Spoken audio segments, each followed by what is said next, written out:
सुनो मेरे बच्चे, तू फिर आया है। तू फिर आया है माँ के इस द्वार पर जो तेरे लिए सदा से खुला है। उस अनंत काल से जब तू केवल एक चेतना का कण था और अब तक जब तू इस भौतिक शरीर में अपनी आत्मा का बोझ उठाए फिर रहा है। तू आया है और तेरी उपस्थिति से पहले तेरे आने की खबर तेरी आ लेकर आई है। वह आह जो तूने दुनिया से छिपाई, वो आ जो तूने तकिए में मुंह दबाकर रोते हुए भी बाहर ना आने दी, वो आ जो तेरे सीने में एक भारी पत्थर की तरह जमी हुई है। तू जब इस डेहरी पर कदम रखता है तो तेरा शरीर नहीं, तेरी थकी हुई घायल आत्मा पहले प्रवेश करती है। मैं देखती हूँ मेरे बच्चे, मैं सब देखती हूँ। मैं देखती हूँ तेरी आंखों को। ये वही आंखें हैं जिनमें कभी सपनों के संसार बसते थे, जिनमें भविष्य के सुनहरे चित्र थे, जिनमें किसी के लिए अटूट विश्वास और प्रेम की ज्योत जलती थी। आज उन्हीं आंखों में एक अधूरापन है, एक दालीपन है। वो एक ऐसी उम्मीद लिए हैं जो मर चुकी है, पर जिसका दाह संस्कार नहीं हुआ।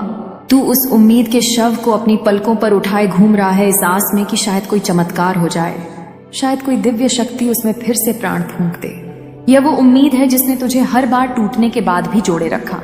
यह वो उम्मीद है जिसने तुझे हर अपमान के बाद भी प्रेम करने की शक्ति दी। यह वह उम्मीद है जिसने तुझे हर बार यह कहने पर मजबूर किया, कोई बात नहीं, वह बदल जाएंगे। पर बच्चा, मृत चीजों में प्राण नहीं फूंके जाते, और जो उम्मीद बार बार दम तोड़े वह उम्मीद नहीं, वो एक मोह है, एक भ्रम है, एक आत्म प्रताड़ना का साधन है। मैं महसूस करती हूँ तेरे दिल की धड़कनों को। वो अब पहले की तरह लय में नहीं धड़कती। उनमें एक बेचैनी है, एक घबराहट है, और उनके बीच बीच में एक लंबी गहरी चुप्पी है, एक घुटी हुई टीस। यह वो टीस है जो तब उठती है जब तू अकेला होता है, जब रात का सन्नाटा तुझसे बातें करने लगता है, जब कोई पुराना गीत, कोई भूली बिसरी जगह, कोई महक तुझे उस अतीत में खींच ले जाती है जहां तूने अपना सब कुछ दांव पर लगा दिया था। यह वो टीस है जो शब्दों में बयां नहीं हो सकती, जिसे तूने कभी किसी को बताने की कोशिश भी नहीं की, क्योंकि तुझे डर था कि कोई समझेगा नहीं या शायद तेरी पीड़ा का मजाक बना देगा। यह वो टीस है जो सीने के बीचों बीच एक सुई की तरह चुभती है और फिर धीरे धीरे पूरे अस्तित्व में फैल जाती है, तुझे भीतर से सुनकर देती है। तूने इस पीस को हंसी के नलाब के पीछे, काम की व्यस्तता के पर्दे के पीछे, और मैं ठीक हूं कि झूठे आश्वासन के नीचे ना जाने कितनी बार दबा दिया, सिर्फ इसलिए, सिर्फ इस एक मासूम सी चाहत में कि शायद वह तुझे समझ ले, शायद वह तुझे एक दिन उसी तरह चाहे जैसे तूने चाहा था। मैं सुनती हूं तेरी आत्मा के मौन क्रंदन को। तेरी आत्मा में वह अनंत दर्द है, वो दर्द जो तब पैदा होता है जब विश्वास को तोड़ा जाता है, जब समर्पण को कमजोरी समझा जाता है, जब पवित्र भावनाओं को खेल बना दिया जाता है। यह वह दर्द है जो शरीर के घावों से कहीं ज्यादा गहरा होता है, क्योंकि इसका कोई मरहम नहीं होता। यह आत्मा का वो घाव है जो समय के साथ भरता नहीं बल्कि और गहरा होता जाता है। तूने इस दर्द को अपनी मुस्कुराहटों में घोल कर पीना सीख लिया है। तूने इसे अपने रोजमर्रा के जीवन का हिस्सा बना लिया है। लेकिन बच्चा, माँ से कुछ नहीं छिपता।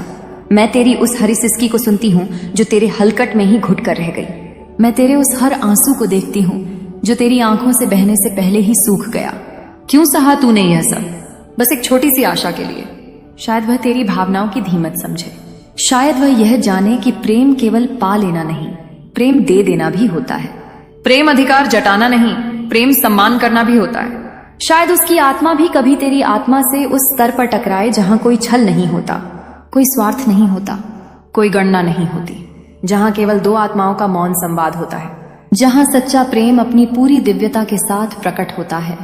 लेकिन बच्चा, तू एक विशाल सागर लेकर एक सूखे कुएं को भरने की कोशिश कर रहा था। तू अपनी आत्मा का अमृत एक ऐसे पात्र में डाल रहा था जिसमें हजारों छेद थे। माँ देख रही है, मैं हमेशा से देखती रही। मैं उस दिन भी देख रही थी जब तूने पहली बार अपनी सारी हिम्मत बटोर कर अपनी भावनाओं को उजागर करने का फैसला किया था। वो दिन मुझे आज भी याद है। तेरे हाथ कांप रहे थे, तेरी जुबान लड़खड़ा रही थी, तेरे दिल की धड़कनें इतनी तेज थीं कि तुझे अपने ही कानों में सुनाई दे रही थी। तूने बड़ी सरलता से, बड़े भोलेपन से उन थरथराते हुए स्वरों में बस इतना ही तो कहा था, मुझे यह अच्छा नहीं लगता। तूने क्या मांगा था? कोई महल, कोई रजाना नहीं। तूने बस इतना चाहा था कि वह तेरी भावनाओं का मान रखे। तूने चाहा था कि वह उन कुछ चीजों को, उन कुछ हरकतों को, उन कुछ आदतों को रोक दे जो तुझे भीतर से तोड़ देती थी, जो तेरे आत्मसम्मान को रोज कुचलती थी। तूने कितनी नरमी से कहा था, यह बातें, यह हरकतें, यह लोग, यह नजदीकियां, यह हर किसी से चिपक चिपक कर बातें करना, यह बिना किसी सीमा की दोस्ती, यह सोशल मीडिया पर हर किसी के साथ वो खुलापन जो मेरा हर होना चाहिए था, वो जब तुम सरेआम लुटाते हो तो मुझे चोट देती है। तूने अपनी आत्मा को नंगा करके उसके सामने रख दिया था, इस विश्वास के साथ कि वो उसे ढकेगा, उसे समझेगा, उसे सहेगा। लेकिन सामने से जवाब क्या आया? कुछ नहीं। एक गहरी चुभती हुई अपमानजनक खामोशी, या शायद उस खामोशी से भी बदतर कुछ शब्द आए। तुम बहुत ज्यादा सोचते हो, तुम असुरक्षित हो, तुम मुझे कंट्रोल करना चाहते हो। मेरी अपनी जिंदगी है। उन्होंने तेरे दर्द को, तेरी पीड़ा को, तेरी असुरक्षा का नाम देकर धारिज कर दिया। उन्होंने तेरी पवित्र भावनाओं को एक मानसिक बीमारी का लक्षण बता दिया। और फिर क्या हुआ? क्या वो रुके? क्या उन्होंने सोचा? नहीं, बिल्कुल नहीं। उल्टा उन्होंने वही किया जो उनके मन में आया। उन्होंने वही आदतें, वही हरकतें और तेजी से और ज्यादा बेशर्मी से करनी शुरू कर दी। जैसे वह तुझे चिढ़ा रहे हो, जैसे वह तुझे यह बता रहे हो कि तुम्हारी भावनाओं की उनके जीवन में कोई कीमत नहीं, कोई जगह नहीं है। वही अनदेखी, वही बेपरवाही, वही असंवेदनशीलता, और इस बार पहले से भी ज्यादा गहरी, ज्यादा चुभने वाली। और तू वहीं खड़ा रहा, उसी जगह जहां तू हजारों बार पहले भी खड़ा रह चुका था, अपने टूटे हुए दिल के टुकड़े समेटते हुए, अपनी बिखरी हुई आत्मा को बटोरते हुए। और हर बार की तरह इस बार भी तूने बुद्ध को ही समझाया, ठीक है, शायद अभी नहीं, शायद उनका मूड ठीक नहीं है, शायद वो किसी और बात से परेशान है, लेकिन कभी ना कभी तो समझेगा। कभी तो इस दिल की धड़कनों में छिपे दर्द को महसूस करेगा।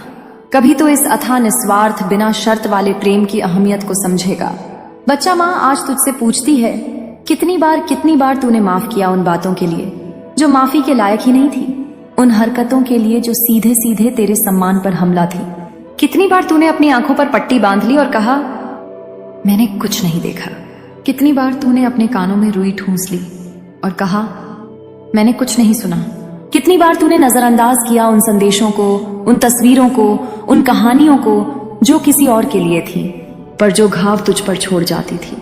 कितनी बार तूने अपने ही घावों पर भूत पट्टी बांधी जब तुझे मरहम की जरूरत थी, जब तुझे किसी के सहारे की जरूरत थी, तो अकेला एक कोने में बैठकर अपने आंसू पीता रहा और दूध से कहता रहा, चलो कोई बात नहीं, होता है, रिश्तों में ऐसा होता है।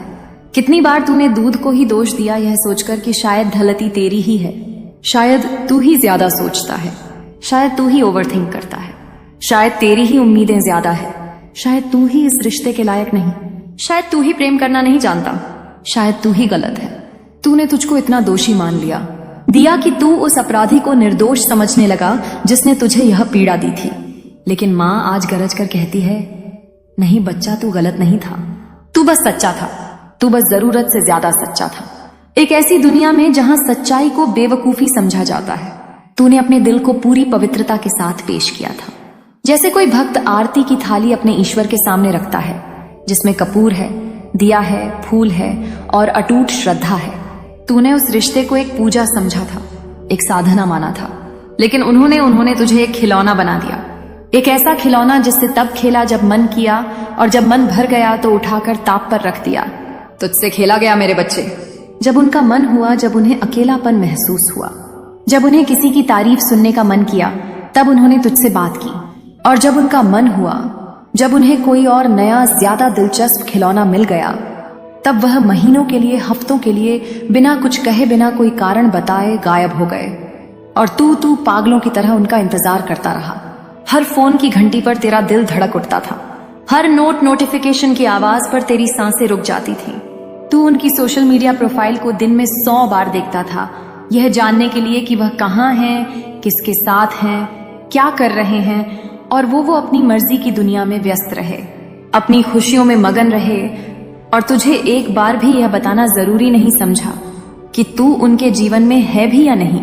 माँ ने वो दिन भी देखा है जब तेरी हिम्मत जवाब दे गई, जब दर्द इतना बढ़ गया कि उसे भीतर रखना नामुमकिन हो गया, जब तूने अपना दिल थामकर कांपते हुए हाथों से एक स्टोरी पोस्ट की या एक स्टेटस डाला जिसमें तूने सीधे सीधे कुछ नहीं कहा लेकिन सब कह दिया। वो एक गीत था या एक कविता की कुछ पंक्तियां थीं या बस एक भाली अंधेरी तस्वीर थी, लेकिन वो तेरी आत्मा की चीज थी। वो एक मौन विद्रोह था, वो एक उम्मीद थी कि शायद इसे देखकर, इसे पढ़कर वह समझ जाएंगे, शायद वो पूछेंगे क्या हुआ, तुम ठीक तो हो। और माँ ने वह पल भी देखा है जब तूने आखिरकार हिम्मत करके उन्हें दिखा दिया कि अब तू बदल गया है। अब तू वो नहीं रहा जो हर बात सह लेगा। अब तूने उनके लिए अपने दिल का दरवाजा, जो हमेशा 20 पावरों घंटे खुला रहता था, थोड़ा सा बंद कर लिया है। अब तूने अपने जज्बात की, अपने आंसुओं की, अपनी रातों की नींद कीमत पहचान ली है। अब तू चुप रहकर भी बहुत कुछ कह गया है। तेरी खामोशी अब तेरी कमजोरी नहीं, तेरा हथियार बन गई है। बोल बच्चा, क्या वो रिश्ता सच में कोई रिश्ता था? क्या वो सच्चा प्रेम था जिसमें तेरे जन्मदिन तक की परवाह नहीं की गई? जिसमें यह याद नहीं रखा गया कि तुझे क्या पसंद है, क्या नापसंद है? जिसमें महीनों, हफ्तों, दिनों तक तुझसे कोई यह पूछने तक नहीं आया कि तू जिंदा है या मर गया, तू ठीक है या नहीं? तेरी जिंदगी में तूफान आया हुआ है या गहरा सन्नाटा बस रहा है? तेरे आंसू सूख चुके हैं या अभी भी किसी नदी की तरह बह रहे हैं? माँ पूछती है, क्या यह प्रेम होता है? नहीं बच्चा, यह प्रेम नहीं, यह स्वार्थ है। यह एक तरफ शोषण है, यह एक खेल है, और उन्होंने बड़ी चालाकी से तुझे उसमें अपना सबसे वफादार मोहरा बना लिया था। वो जानते थे कि तू कहीं नहीं जाएगा। वो जानते थे कि तू हमेशा माफ कर देगा। वो जानते थे कि तू हमेशा इंतजार करेगा। यह उनका आत्मविश्वास नहीं, यह उनका अहंकार था जो तेरी सच्चाई और तेरे प्रेम पर पलता था। ब्लॉक करना, अनब्लॉक करना, चैट हाई कर देना, फिर अचानक एक दिन हाय का मैसेज भेजना और फिर बाय कहकर हफ्तों के लिए ओझल हो जाना। यह सब बच्चे करते हैं। यह अपरिपक्व लोगों का खेल है। लेकिन तू तो सच्चा था। तू परमात्मा की तरह प्रेम करता था, बिना शर्त, बिना उम्मीद, बिना किसी गणना के। तू तो उस प्रेम को जानता था जिसमें त्याग है, जिसमें श्रद्धा है, जिसमें सीमाएं हैं, जिसमें